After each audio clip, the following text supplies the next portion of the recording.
કહે છે આ ભગવાનને જો હું મારા હૃદયની અંદર રાખું, આ ભગવાનની પૂજા કરું તો મારે રોજ માળા પહેરાવા જોઈએ, મારે રોજ એને ભોગ લગાવવા જોઈએ. આપણે તો ઘણા બધા એટલે બીવે કે ભગવાનને રોજ જમાડવા પડે. આપણે જમવા જોઈએ કે નહીં? તો ભગવાનને પણ જોઈએ કે નહીં? ઘણા બધા લોકો પૂજા કરાવે ને પછી એમ કે આને જમાડવા પડે. આપણે કઈ આપણે ન જમીએ તે દી નહીં જમાડવાના. એટલે ઘરમાં રસોઈ બનાવેલી હોય, ખાલી મૂકવાની છે. અને ખરેખર સાચું કેજો, ભગવાન બનાવેલી રસોઈ ખાઈ જાય તો આપણે જવાડીએ ખરા?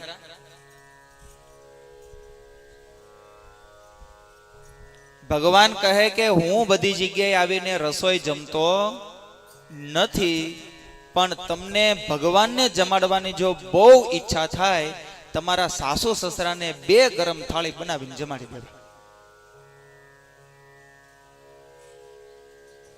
કહે છે ભગવાન પોતે આવીને જમી જાય તો આપણે તો એમ કહી કે ત્રીજા દિવસે મંદિર ખખડાવીએ. કેટલા જણા છો તમે? આ દાડિયા નથી મળતા, દાડિયા આવવાનું છે. જો એ રોજ જમી જતા હોય તો એ નથી જમતા એટલે આપણે થાળ ધરાવીએ. અને ઘણા તો એવાય છે કે એ નથી જમતા તોય નથી જમાડતા. પૂજા કરાવવા પૂછે ગોરદાદા પછી રોજ થાળ જવારવો પડે? આપણે કહીએ હા, બરાબર. તો એ કે આપણે પ્રાણ પ્રતિષ્ઠા નથી કરાવી, તો એ કે એમને પૂજા કરશું.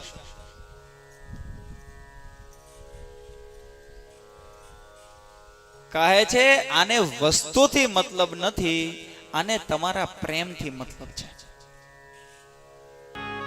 હે કે એ પૂતના માતાને પણ જો એ માં જેવી ગતિ પ્રદાન કરે તો આનાથી દયાળુ બીજો ભગવાન કોણ હોય?